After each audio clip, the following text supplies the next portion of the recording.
charger of the American version of the Audi Q4 e-tron. So here's what it comes with. Here's the charger.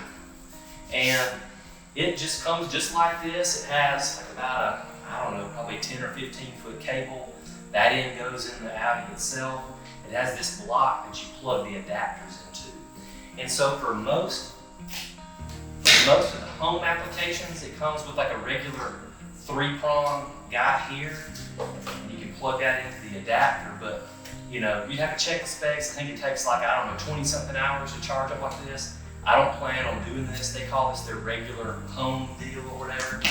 Not really sure. What I've got plugged in here is what I call the dryer plug. I'm sure there's a more technical name for that, but this will charge a heck of a lot faster. So what we're doing at our house is we're hiring an electrician to come in and put a dryer style plug in our garage. But just wanted to show you guys what it looked like from just having unboxed it. I have not used it yet. Again, we're totally new to this, just kind of trying to make some videos to see what we can do. If you guys have any questions about the Audi Q4 e-tron, please ask your questions in the comments below, and I'll be glad to try and answer them. Thanks.